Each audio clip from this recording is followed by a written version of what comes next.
도구도 나와 있어요. 아니, 그냥 본인들이 손으로 이렇게 그러니까. 조금 더. 시멘트 이렇게 네. 다 섞어갖고 그 납작한 걸로 해서 이렇게 맞아요. 발라서 이렇게 다 일일이 그나마 사람 손으로 해갖고. 돈 있으면 이렇게 보수를 또 했던 집이라고 보시면 돼요. Back in those days, everyone from the house in front to the one behind and beside was like a neighborly family. Yangji Village still retains much of that old charm. These alleys filled with traces of life should be remembered and documented by someone so that in the future, when we long for this scenery, we can revisit those memories. This reinforces my belief that recording the connections between today and tomorrow is truly important.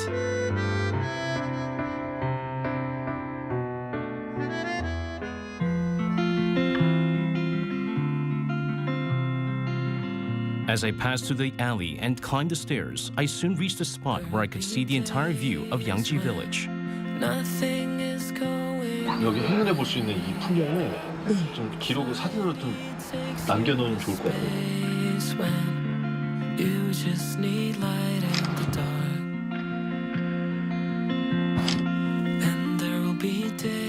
Just like that, I captured a glimpse of a moment in Noanggu.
Held its first debate over the weekend. The economy is expected to expand 2.5% this year. Boosting Korea's ties with its global partners on the sidelines of the State of Hormuz summit. A massive drone attack on Ukraine overnight on Monday and Tuesday.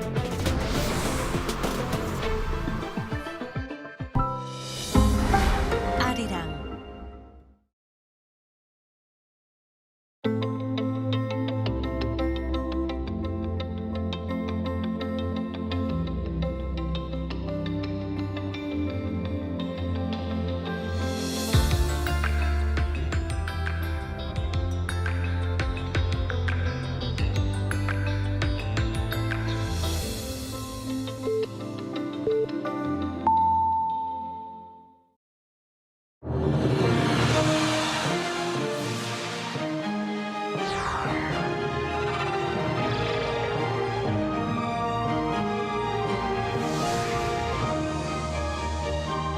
Hello and welcome to our morning edition of Arirang News. We begin with these stories making the headlines at this hour.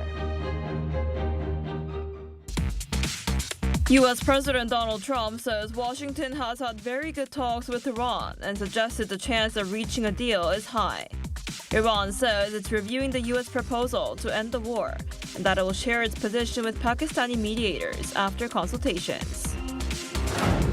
The damaged Korean vessel that caught fire in the Strait of Hormuz earlier this week is expected to arrive at Dubai port as early as today. Authorities plan to begin a full investigation into the cause of an unexplained explosion after the vessel docks. President Lee Jae-myung has said there's no reason to oppose the constitutional amendment bill ahead of a vote later today at the National Assembly.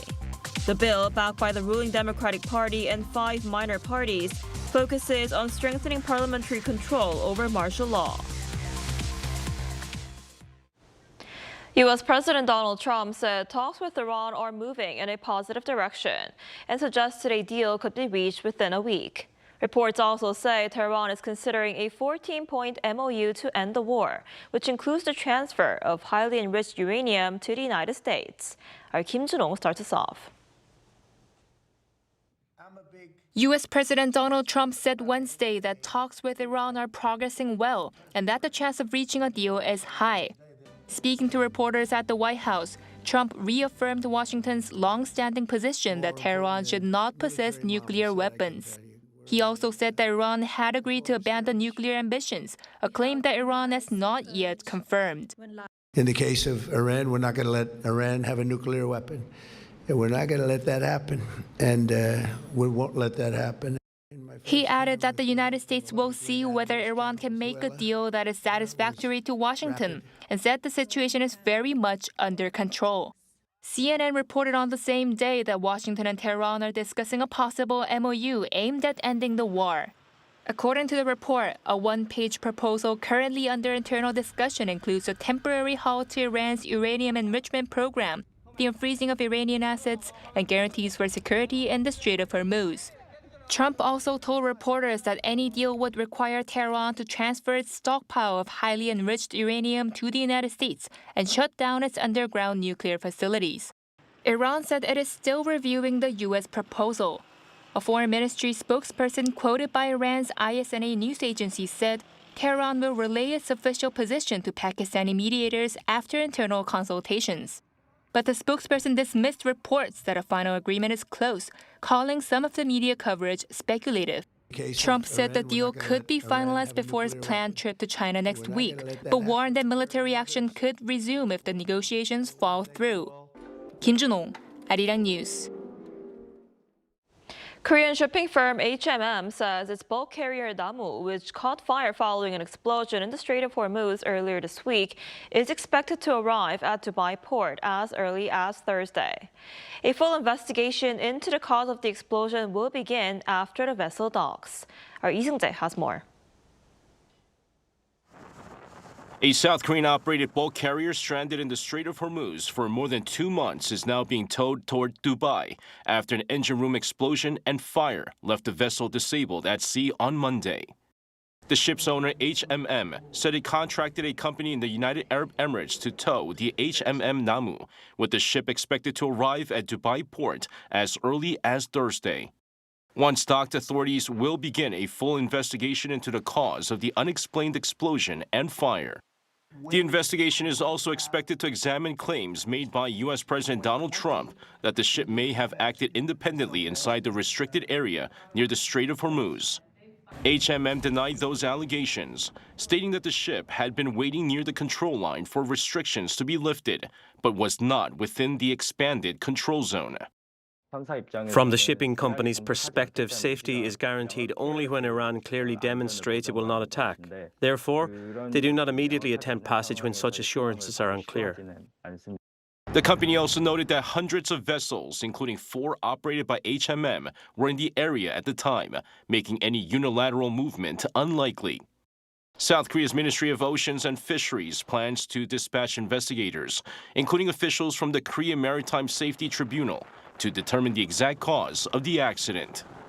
Lee Seung-jae, Arirang News. So the Korean government says it's taking all necessary measures to determine the exact cause and circumstances of the explosion on a South Korean-operated cargo ship in the Strait of Hormuz. For more on this, we're joined today by Dr. Lee Ji-soo, visiting researcher at the Institute of Middle East Studies. Dr. Lee, thanks for coming on today. Good morning. So before we get into details about the Korean vessel, Iran says it's reviewing the U.S. proposal to end the war, while President Donald Trump says it's very possible that Washington will make a deal with Tehran. What do you make of the latest developments? I would say what we're seeing right now is a cautious opening rather than a real breakthrough. On the Iranian side, saying they're reviewing a U.S. proposal is a very deliberate choice of words. It signals that they're not rejecting diplomacy outright, but they're also not committing to anything yet. Tehran typically uses this kind of language to buy time, assess internal consensus, and gauge how serious Washington really is. On the U.S. side, describing a deal as very possible reflects a political willingness to engage, but it doesn't necessarily mean the hard issues have been resolved. So at this stage, I'd frame it as both sides testing the waters. There's a mutual interest in avoiding escalation, especially given the broader regional tensions and economic pressures. But there's also a deep trust deficit that hasn't gone away. What will really matter going forward is whether this rhetoric translates into structured negotiations. Without that, these kinds of statements can quickly fade without producing tangible results. President Trump has said that Iran has agreed to give up its nuclear weapons, and he also suggested that a deal could be reached within a week. However, Iran has not issued any official response to these remarks, so at this point, the outcome remains unclear. So overall, it's slightly more optimistic tone than before, but it is not a concrete deal. Right, we'll have to see if they do reach a deal within this week. Authorities are investigating an explosion on the South Korean operated cargo ship in the Strait of Hormuz earlier this week. So could Iran have deliberately targeted the Korean vessel? I'll be very cautious about jumping to the conclusion that Iran deliberately targeted the Korean vessel, at least at this stage. What we know so far is that there was an explosion and fire on a South Korean-operated ship in the Strait of Hormuz, but the cause is still under investigation. On the one hand, the Iranian embassy in Seoul has officially denied any involvement in the fire on the vessel. That's a clear diplomatic position, and it suggests Tehran wants to avoid direct escalation, especially with a country like South Korea, which is not a direct party to the current tensions. However, Iranian state media said that a South Korean vessel had been targeted, which clearly contradicts the position of the Iranian embassy. It's possible that different actors, such as official channels and state-linked media, are sending slightly different signals. One aimed at de-escalation internationally, the other aimed at domestic or strategic messaging. So we're looking at a highly volatile environment where facts are still unclear, narratives are competing, and attribution is extremely sensitive. Until the investigation is complete, it's best to see this less as a confirmed targeted attack and more as a reflection of just how unstable the security situation in the Gulf has become right now. I see. And President Trump also says the Korean-operated cargo ship was attacked by Iran after it chose to navigate the waterway alone. So with him saying there has been major progress toward an agreement with Iran, how do you assess the potential repercussions once the cause of this explosion involving the vessel is identified? I think the key point here is that everything depends on attribution. I mean, who ultimately held responsible for that explosion? If the investigation clearly proves that Iran was directly responsible, then the repercussion could be quite serious. At the same time, it could complicate the diplomatic track. Right now, there are signals of possible progress toward the deal, but if Iran is seen as directly targeting commercial shipping, that would undermine trust. And there's another possibility. If the cause turns out to be unclear, accidental, or indirect. I mean, if it linked to the broader conflict environment rather than a deliberate targeting, then the impact may be more contained. In that case, both sides might actually use the incident as a reminder of how risky the situation has become. Also, regarding President Trump's comment that the ship was attacked because it was navigating alone, that reflects a broader reality. And then it means ships operating without coordination or protection are inherently more vulnerable regardless of intent. So, in short, if it is confirmed as a deliberate attack, it raises the risk of escalation and slows diplomacy. And if not, it reinforces the urgency of reaching some kind of agreement. Either way, it highlights a bigger issue. It means that the Strait of Hormuz has become a space where miscalculation alone can trigger wider consequences, and that's what makes this decision particularly dangerous right now. And this incident, the explosion in the Strait of Hormuz, has now put South Korea in a very tricky position over, its role in helping reopen the Strait of Hormuz as the United States continues to pressure South Korea to join efforts to secure transit in the waterway. So how should South Korea respond? I think South Korea is in a really sensitive position here, and the key is balance. South Korea has a clear interest in keeping the Strait of Hormuz open and secure. A significant portion of its energy imports passes through that route, so stability there is not just a foreign policy issue, it's directly tied to economic security. So also has to be careful not to be seen as taking sides in a highly sensitive regional conflict. Joining US-led security efforts too visibly or too aggressively could complicate its relation with Iran and potentially expose Korean assets to greater risk. So rather than choosing one side outright, I think Korea is likely to pursue a measured, layered approach. First, Korea can support maritime security in a limited and defensive way, for example, focusing on protecting its own vessels, sharing information, and cooperating on de-escalation rather than participating in any offensive posture. Also, diplomacy will be crucial. South Korea has traditionally maintained relatively balanced relations in the region, and it can use the position to emphasize de-escalation, dialogue, and the protection of civilian shipping. And finally, Seoul will probably continue to coordinate closely with Washington, but in a way that reflects its own national interests.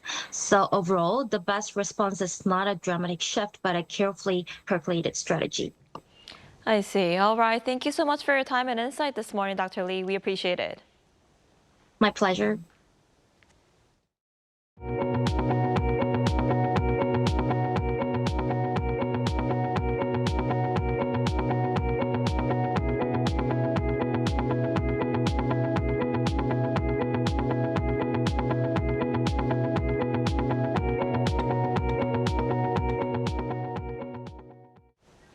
President Lee Jae-myung has shared his support for a parliamentary vote scheduled to take place later today, aimed at amending the Constitution. Our Blue House correspondent Song Yu-jit reports. An amendment that there is no reason to oppose. That's how President Lee Jae-myung described the constitutional amendment bill ahead of a National Assembly vote on Thursday. 1987년에 현행 헌법이 제정된 이후 대한민국이 정치, 경제, 사회 여러 측면에서 참으로 큰 변화를 겪었습니다. 그런데 헌법은 여전히 지난 40여 년 동안 제자리 걸음입니다. Chairing a cabinet meeting on Wednesday, Lee said constitutional amendments should move forward step by step, starting with changes that have public and bipartisan support. The centerpiece of the amendment bill, jointly backed by 187 lawmakers from the ruling Democratic Party and 5 minor parties, is tighter parliamentary control over martial law. A president declaring martial law would need approval from the National Assembly within 48 hours. Otherwise, the measure would automatically lose effect. Currently, even if lawmakers vote to demand its lifting, the president still has the final authority to formally revoke it, leaving room for delays. In former President Yoon Suk-yeol's case in 2024, it took more than 3 hours. 계엄 상황도 아닌데 불법적으로 정권 유지를 목적으로 또는 사이익을 목적으로 계엄을 선포해서 군대를 통해서 나라를 망치면서 독재를 하겠다. 이런 것을 못하게 하는 게 당연한 거 아닌가요? The proposed amendment would also add the 1980 May 18th Gwangju democratization movement and the 1979 Busan Masan democratic protests to the Constitution's preamble. The current preamble only references the April 19th revolution of 1960 in recognizing Korea's democratic history. If approved by the National Assembly, the amendment could be put to a national referendum alongside the local elections on June 3rd. And with less than a month left until the local elections, the president called on his cabinet to remain vigilant, saying voters must be able to make informed decisions. 선거인들이 자유롭게 선거에 관한 후보에 관한 정보를 수집하고 그 정보에 의해서 합리적인 판단을 할 수 있도록 하는 것은 정부의 가장 큰 책무라고 생각이 됩니다. He specifically warned against smear campaigns, vote buying, and unlawful interference by public officials. Regarding these 3 major election crimes, President Lee ordered relevant authorities to respond swiftly and firmly. Song Yu-jit, Arirang News. The Seoul High Court is set to deliver an appellate ruling later today for former Prime Minister Han Duck-soo, who was sentenced to 23 years in prison over his alleged role in the December 3rd martial law declaration. The appeal centers on whether the martial law declaration constituted insurrection, along with the extent of Han's involvement and responsibility. Prosecutors argue Han failed to stop former President Yoon Suk-yeol from abusing presidential power despite serving as the nation's second highest-ranking official. Han is also accused of signing a post-dated martial law decree and later requesting its destruction. Prosecutors are seeking the same 23-year prison sentence handed down in the first trial. The trial will be broadcast live. as speculation grows over a potential resumption of diplomacy between the U.S. and North Korean leaders. One leading U.S. scholar says talks to tackle Pyongyang's nuclear ambitions require a new and realistic approach. Our Oh Soo-young has the details. Talks with North Korea should start with risk reduction rather than immediate denuclearization, cooling tensions to avoid a nuclear war. That's according to Victor Cha, Korea chair at the Center for Strategic and International Studies and former deputy head of the US delegation to the six-party talks. In a recent Foreign Affairs article, Cha makes a case for seeking cold peace with North Korea. The idea behind the cold peace is that we're much better off avoiding the chances of a hot nuclear war with North Korea and trying to open a cold peace. And the cold peace doesn't completely negate the goal of denuclearization, but acknowledges that it's not something that's going to happen anytime soon when North Korea has 50 nuclear weapons and, is fast on their way to building many, many more. After decades of policy centered on putting denuclearization first, Cha says the priority should instead be lowering the risk of nuclear escalation. Arms control would be the idea that we're not going to get denuclearization with North Korea anytime soon, but we could try to negotiate a reduction in the number of missiles that they are deploying, in particular long-range ballistic missiles, an end to testing, whether it's nuclear weapons or ballistic missiles, a ban on production of additional weapons-grade fissile material, and a non-proliferation pledge that North Korea would not proliferate to other countries. But how to get North Korea on board is the question, even if US President Donald Trump and North Korean leader Kim Jong-un resume their talks, which have stalled since 2019.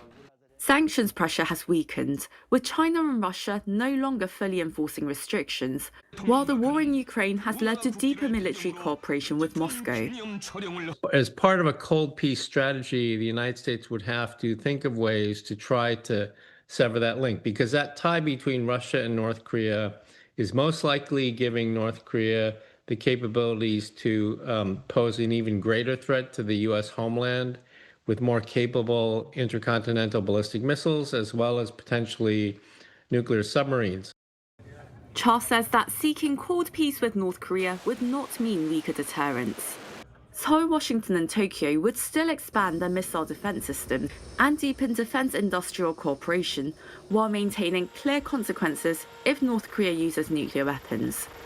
With growing speculation over Trump's North Korea diplomacy, a White House official said on Monday that there is no North Korea-US summit currently scheduled during the president's Asia trip this month. But Washington remains open to dialogue without any preconditions. Oh Soo-young, Arirang News.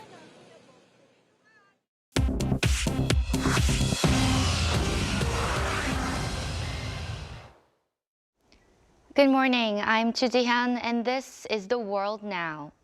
The cruise ship at the center of a deadly Hantavirus outbreak left Cape Verde on Wednesday and is now heading to Spain's Canary Islands. It is expected to arrive in Tenerife in 3 days. 3 more patients have been evacuated from the ship, 2 of them in serious condition. The MV Hondias is carrying nearly 150 people, none of whom are currently showing symptoms of the disease. Spain's health minister said once the ship docks, non-Spanish passengers will be repatriated to their home countries, while 14 Spanish nationals on board will be quarantined at a military hospital in Madrid. 8 cases in total have been recorded and 5 confirmed by laboratory testing. 3 people have died. The WHO's top epidemic experts said the risk to the wider public remains low and stressed that this is not the next COVID. Israel struck a target in Beirut on Wednesday for the first time since agreeing to a ceasefire with Hezbollah last month. Israel said it was targeting a commander of Hezbollah's elite Radwan force in the city's southern suburbs. Israeli media reported the commander was killed, though neither the IDF nor Hezbollah immediately confirmed it. Lebanon's health ministry said separate Israeli strikes in the south of the country killed 4 more people. Meanwhile, in Gaza, Israeli strikes critically wounded the son of Hamas's top negotiator and killed at least 5 others. In the U.S., Commerce Secretary Howard Lutnick told congressional investigators he cannot explain why he and his family had lunch on convicted sex offender Jeffrey Epstein's private island in 2012. His answers on Wednesday contradict his past public statements about cutting ties with Epstein years earlier. Lutnick had previously claimed he distanced himself from Epstein around 2005 after an uncomfortable encounter. Justice Department files released in January showed the 2012 island visit and emails showing Lutnick later invited Epstein to a 2015 fundraiser for Hillary Clinton. The fundamentals of the U.S. Ted Turner, the media mogul who launched CNN, died on Wednesday at the age of 87. He had been diagnosed with Lewy body dementia in 2018. Turner pioneered 24-hour TV news with CNN and built a media empire before selling Turner Broadcasting to Time Warner for $7.3 billion in 1996. In his later years, he devoted his fortune to philanthropy, donating $1 billion to United Nations charities and conservation groups.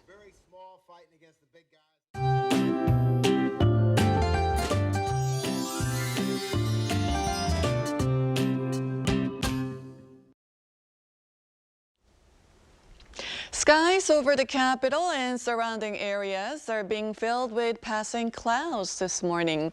Rain is expected to move into the central regions later this afternoon, making for a cooler day overall.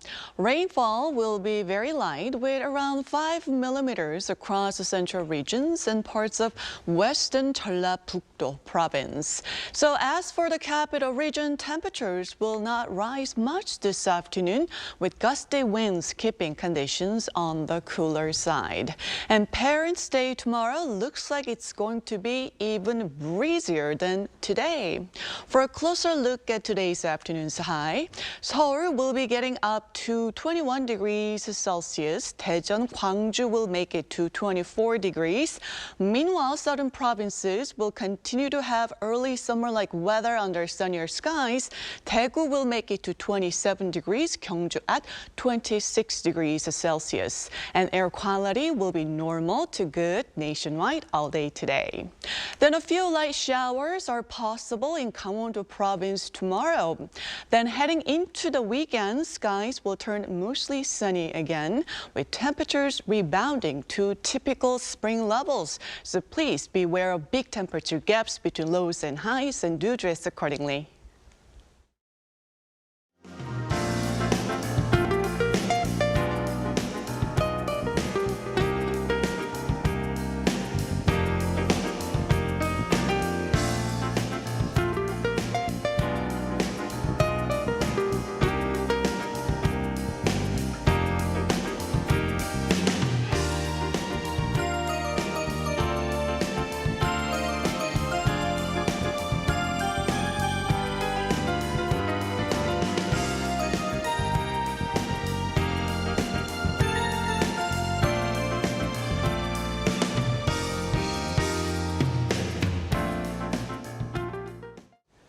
That's all we have for this morning. Arirang News will be back at noon Korea time. Thanks for watching.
country where traditional and modern cultures coexist.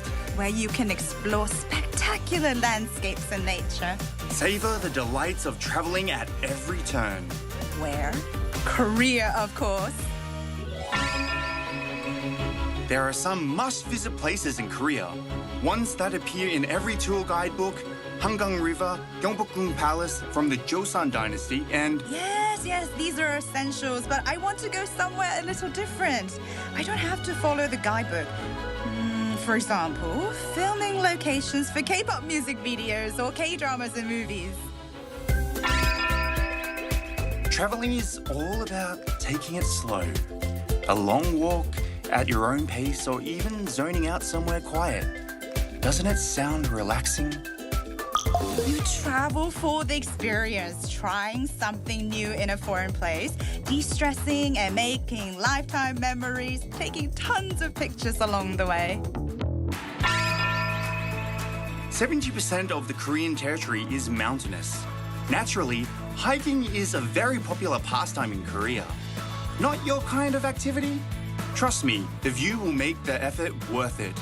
Just catch your breath by the cold stream in the valley. Korea is surrounded by the sea on three sides. From the beach, you can enjoy a wide open view as well as various water activities. But the riverside is great too. There's plenty to see and do.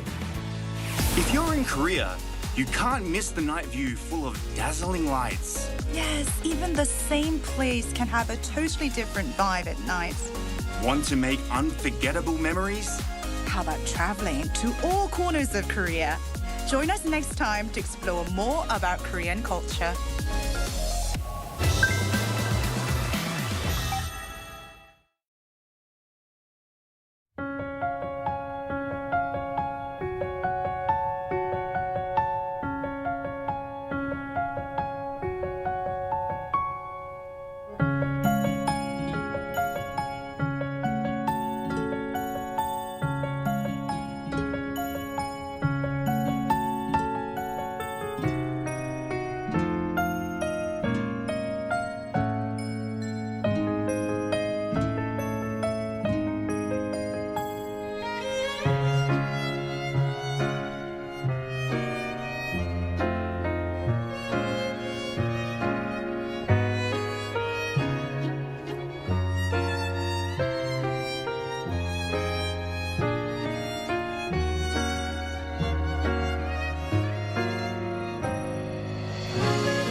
Drawing more fans from all over the world. Local consumer prices continue to hover at the 2% since rate in April. Turning to robots to allow the visually impaired the chance to better indulge in cultural experiences.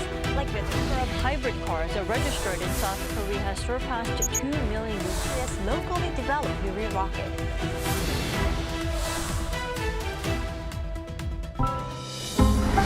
Arirang.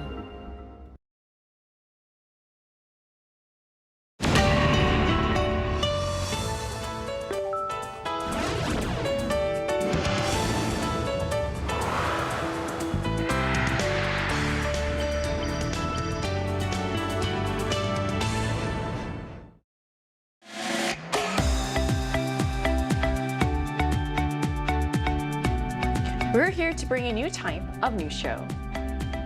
New insights, new styles, and new topics every day. We are News Generation. Bringing news just for you is Thursday, May 7th here in Seoul. I'm Isujin, and this is News Generation. And joining us today to represent the Gen Z is Luan. Good to be here. Good to have you. Also tunes with us today. Happy Thursday. Happy Thursday. And both are here to speak on behalf of people in their 20s and 30s. So we're almost at the end of the work week, and as we head into the weekend, it's a good time to check in on one of the essentials of a happy life, Your health. So whether it's staying active, eating well, or simply getting enough rest, taking care of yourself isn't always easy in the middle of a busy schedule. So today we're taking a closer look at how people are managing their health and what simple habits can make a real difference. So Jian, what about you? How do you manage your health? Well, I truly believe that a healthy lifestyle starts with good habits every day. So I like to bring boiled eggs every day. That means I eat protein every single day with some vegetable and try to avoid carbs as much as possible. But although it's hard to say no to a nice piece of bread every day, and I also avoid sugary foods, oily foods, and refined flour as much as possible. And I do exercise a little bit every single day, maybe 20 minutes of strength training with my dumbbells, but it's short, and I do know that I stick to it every single day. It's consistent. And one more thing, I make conscious effort to walk every single day as much as possible. If the distance is quite short, I try avoiding taking those taxis or a bus sometimes, and I walk instead of that. And so nothing fancy at all, just good habits in order to maintain good health lifestyle. I mean, all this is so impressive. You're saying this so casually, but like you're eating clean, you're also walking to places where... Can't avoid snacks or bread though. That's so hard to do, honestly. So what about you, Lohan? For me, I agree with Jihan and always try to create new habits that are good for my health. I personally often exercise. I go to the gym 3 times a week to grow some muscles and dance on the weekend with my friends. These days, I'm trying to stretch every night, and even if it's not a success yet, I still keep trying until it becomes a habit. I also have a strict sleep habit. I always sleep early and wake up early, and I try to not change that routine as much as possible. However, recently I hurt my lower back because I was sitting for too long in a bad posture during my homework for school and exercise while I was already in bit in pain. So these days, I'm trying to have a better posture while I'm sitting down. But I think it's so impressive that you're sleeping early and waking up early. As a university student, it's not always easy to do that. I have to. I have to. This is my life, sleeping early and waking up early. So that really shows how health management is often about balance and consistency and not perfection all the time. So we're going to talk more about this, but first, let's take a look at the screen.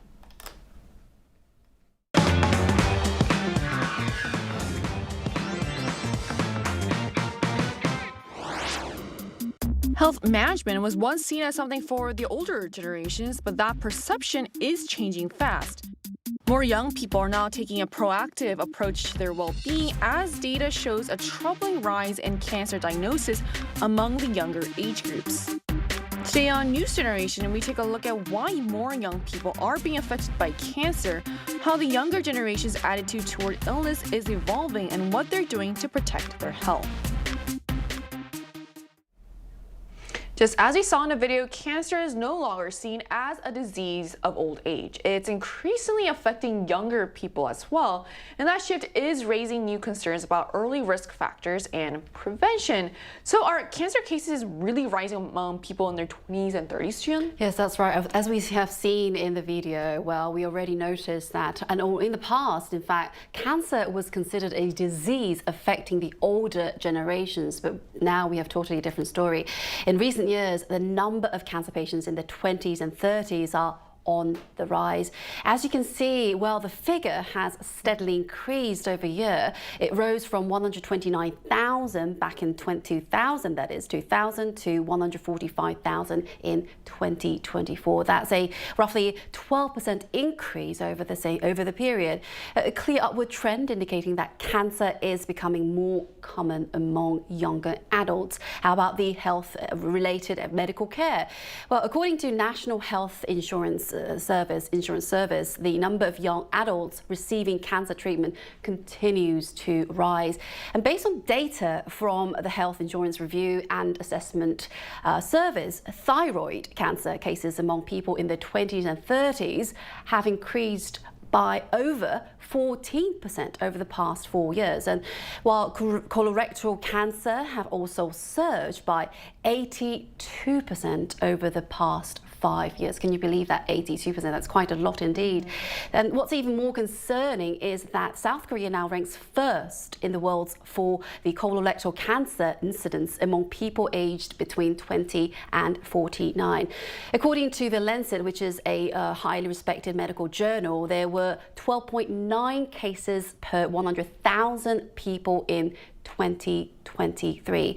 What's striking is that this so-called Western cancer is now more common in Korea than in countries like Australia or the United States. So the numbers are rising right now, and they are sending a clear message to us.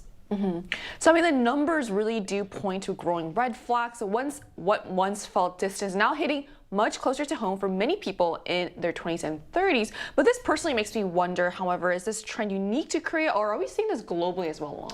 Yeah, no, this trend is not unique to Korea. Similar increases in early onset colorectal cancer have also been observed in North America, Europe, and Oceania.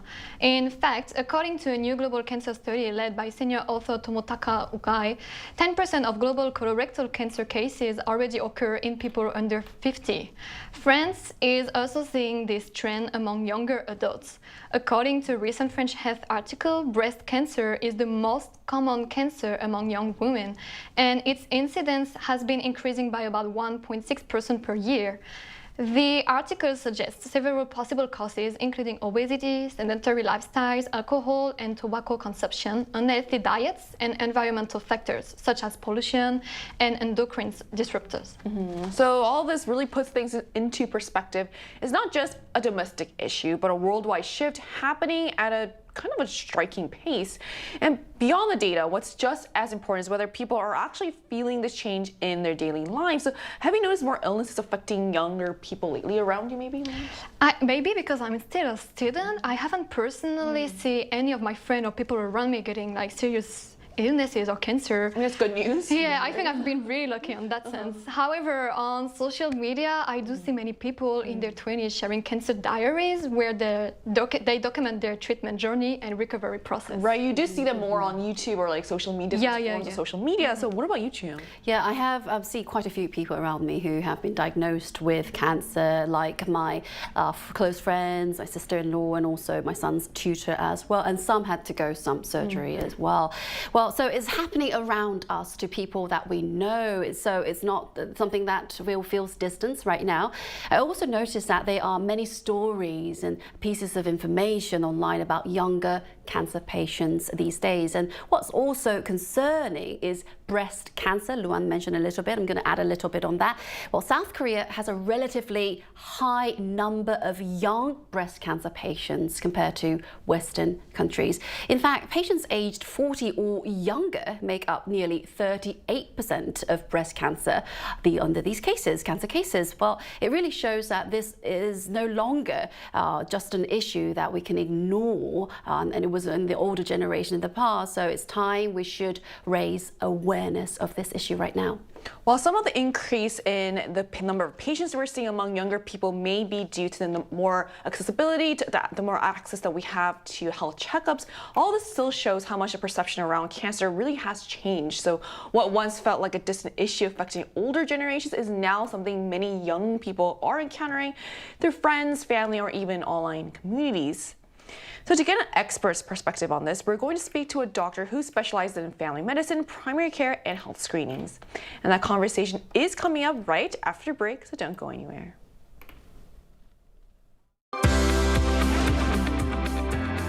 NewsGen wants to hear from you. Go to YouTube and search out channel Arirang News. Click Posts and cast your vote in the poll. Make a new type of news with us. And joining us today is Dr. David Kwok, an assistant professor at the International Clinic at Soonchang University. So hello, Professor. Thank you so much for connecting with us today. Good morning. Thanks for having me. Good morning. Professor, so what is driving the rise in cancer among younger people? Well, I was kind of surprised because you already described it so well among the three of you. What we're clearly seeing worldwide is the global trend towards metabolically related cancer occurrences. And I don't want to come off wrong in saying that it's solely metabolically related, because all cancers are pretty much chance occurring, meaning there are multifactorial chances for things of different natures to actually come together to cause one cancer. But even having said that, more of recent occurrences that we see among young people is that a rise in colorectal cancer, rise in occurrences of breast cancer and so forth, which are very much hormonally related and are to be believed that it stems from changing diets and diets with more processed foods and so forth. So you already talked a bit about it, but which cancers are most common among younger patients? Right. So currently, the most common cancer type we're seeing in Korea is definitely thyroid cancer, but that has been so for more than a decade now, which is followed by breast cancer. But what we're seeing changing these days is colorectal cancer, more specifically. That has stepped up from where it used to be in the lower in the list. Now it is very high ranking, still followed up by other types of early onset cancers, such as leukemia and very common in Korea, such as gastric cancer. But once again, what we're seeing in the changes is mainly definitely trends towards possibly metabolically related or daily habits such as lack of exercise and sedentary lifestyles and so forth. I see, Professor Park. Then why does cancer pose a greater risk for younger age groups? And once again, there would be many different factors that account for aggressiveness in younger patients. But one is the fact that cancers occurring in younger patients tend to be more aggressive in nature. Even pathologically, once they are found in younger patients, they tend to be higher stage, later stage, delayed in diagnosis, and so forth. But another factor is that the younger that you get diagnosed into cancer, there is also high chances of recurrence, meaning it can happen once again in your lifetime. So definitely younger patients rising in their numbers, in cancer numbers, are something to be concerned about.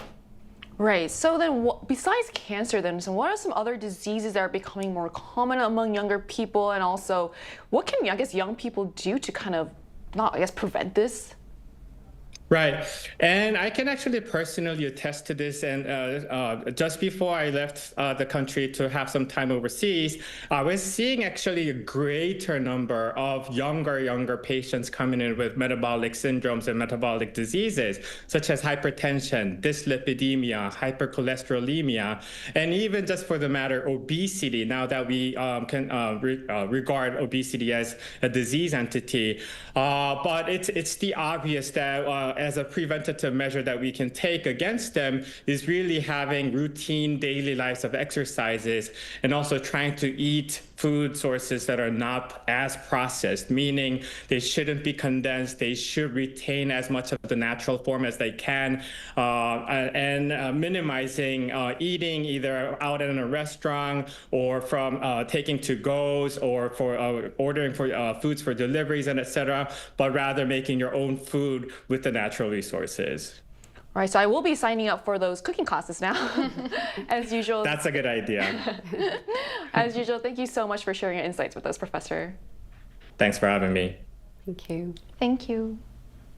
So we just spoke to an assistant professor of family medicine about what's driving the rise in cancer among younger people, which cancers are most common among younger patients, and why cancer can be more dangerous for younger patients. And it's clear that how people perceive and talk about illness today is very different from the past. So how are younger generations changing the way they view and, I guess, share illnesses, Jian? Well, I do believe that the attitudes towards illness have changed quite a lot among the younger generations. Well, in the past, being diagnosed with a serious illness like cancer, where people hide it, so they thought it was a kind of private thing, and also a misfortune thing as well. And but these these days, they are willing to talk about it, especially those in Gen Z choose to document it and share their experiences as content. I'm sure that you have seen many YouTube channels, Instagram vlogs that they share their medical journal after being diagnosed with cancer. They talk about it openly, finding comfort and support from the audience, and while also sharing useful information with them as well. And also, there is a study. Studies show that online illness communications can improve the patient's emotional well-being and access to some practical information for the patients as well. But now, so people don't think it's an individual problem, individual issue, personal problem as well. So overall, it feels like there are more openness, empathy, and awareness than before. So it's now less silence, but more understanding now. Right, and I think it's really important to get rid of that stigma around illnesses and just to talk about it is really important as well, so people feel less alone. So how are younger patients then navigating daily life while trying to, work with this illness? Yeah. So many younger patients still try to maintain a normal life even after being diagnosed with cancer, since they are often students or early in their career. Many continue attending classes or working during treatment in order to preserve their routines, financial independence, and social life. Some adjust their schedules around hospital visits, work remotely, or reduce their workload while undergoing treatment. However, balancing illness with everyday responsibilities can be extremely difficult physically and mentally. Young cancer patients often experience fatigue, emotional stress, and cognitive difficulties that affect their studies, work performance, and relationships. But despite this, many patients today are more open about their illness than in the past. Like Julian said, through social media, they share cancer diaries, documenting their treatment and recovery journeys, while also finding emotional support from online communities. Right, and it shows how strongly many still want to hold on to their routines and identities even while managing their health. At the same time, there's an interesting contrast when it comes to how much this generation values wellness. So isn't it kind of ironic that this generation is known for wellness and being very health conscious, that they're actually getting more sicker? That's an interesting point indeed. Well, Gen Z, we do care a lot about our health lifestyle as well. There are many contents, what to eat, what not to eat in the early morning, and exercise this and that, in this posture or not. For instance, slow aging or anti-aging has become quite of a thing, quite of a trend these days and on social media. And many people also pay close attention to blood sugar management. There is a long list of foods people say you should never eat on your empty stomach in the early morning.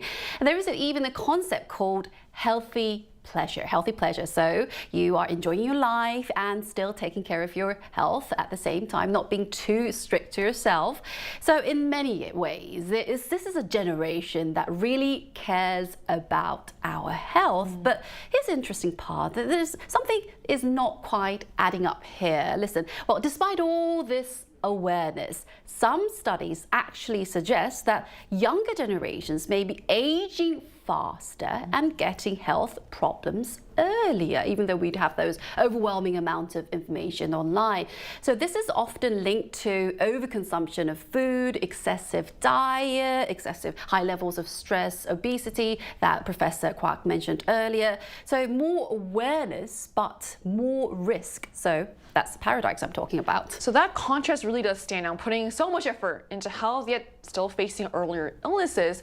So that might suggest there may be deeper lifestyle or environmental factors at play. So why are health-conscious young people still facing more illnesses, Lauren? Even though many young people today exercise regularly, track their diets, and pay more attention to their health, they are also exposed to new risk factors linked to modern lifestyles. Researchers point to issues such as chronic stress, sedentary routines, processed food consumption, as the doctor said earlier, pollution, and lack of sleep as possible contributors. In addition, younger generations are constantly exposed to health-related information online, which has increased awareness of illness, but may also increase anxiety and pressure surrounding personal health. I can relate to that myself. When I was younger, I remember searching online because my gums or teeth looked gray. And after reading conflicting articles, I became convinced I had cancer. I panicked and eventually had to ask my mom about it. And I think that shows how easy it is today for health information online to create anxiety, especially among younger people. I think especially with generative AI, you tend to look up stuff and like, am I gonna die?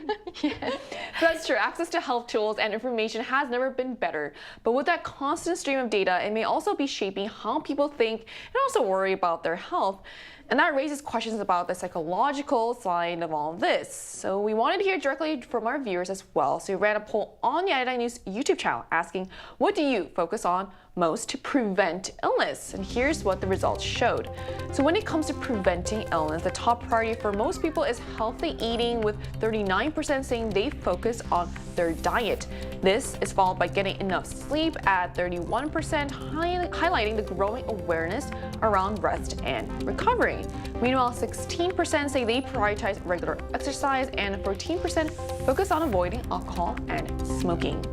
So the results are quite interesting. Diet and sleep clearly stand out as the top priorities, while exercise and cutting out alcohol or smoking seem to take more of a backseat. So these results show people know what matters, but turning habits into action is the real challenge, which is quite relatable. So what can people actually do to better their health, Jian? I think you mentioned all the important elements earlier in the survey. Well, we do know the theory. We know what to do. The challenge is taking action right now. And being consistent. That is correct. That is right, being consistent. Well, one thing is clear, as you mentioned, we need to start taking care of our health from an early age, which is right now. So many illnesses today are closely linked to modern eating habits, what we consume every day, such as oily foods, refined flour, sugary diets, and highly processed products. We should avoid eating them.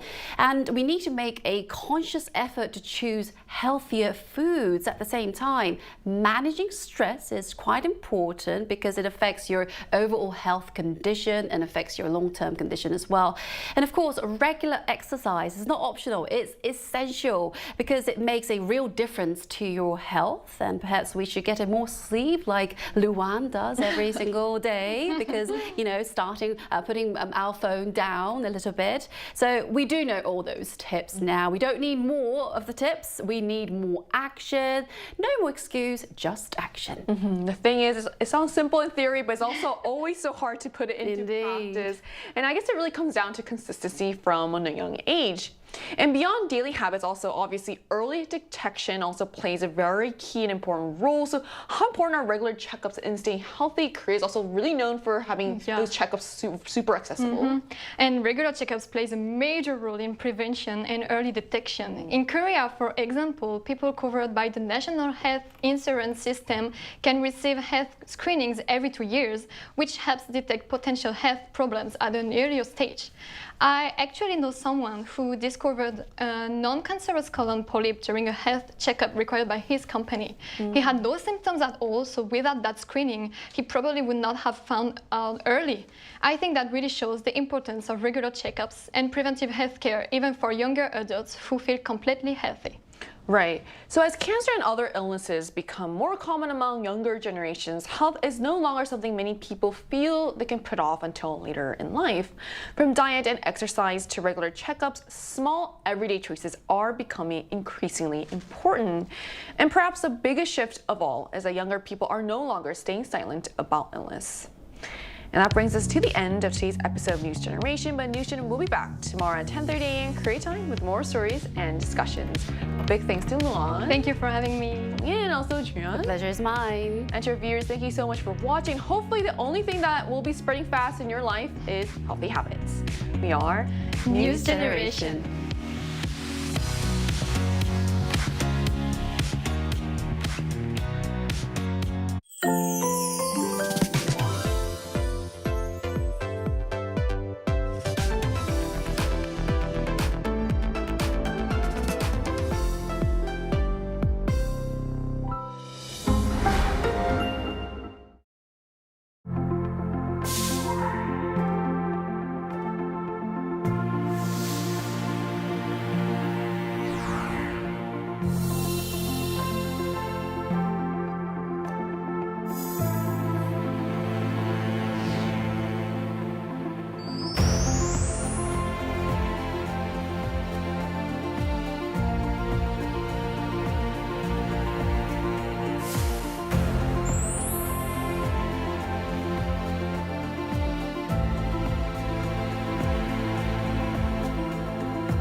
How to survive in Korea.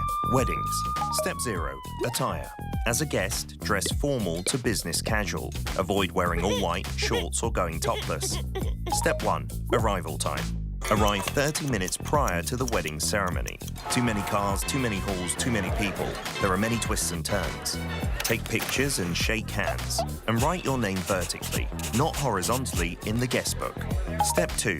Or, shibor. 50,000 won, 100,000 won, 150,000 won. Cash gifts are given in these units. Decide on the amount based on your relationship.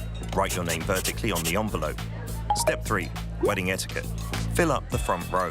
Guests have 3 duties to fulfill: clapping, cheering, and taking pictures. Step 4. Dining. Take off your jacket. This will be your seat from now on. Start with the not your everyday delicacies. Kalbijim. Yes. Bosa. Yes. Chili shrimps. Definitely yes. Kimbap. Yeah. Only if you can't live without it. No need to pile up food. You have more than one opportunity. Did you survive the wedding? Wait. Did someone catch your eye? What are you waiting for? You're looking fine today.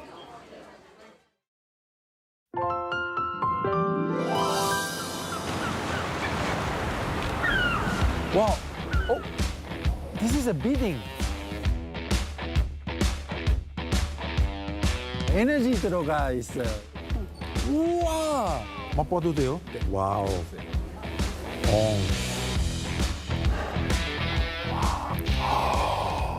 와, 색깔이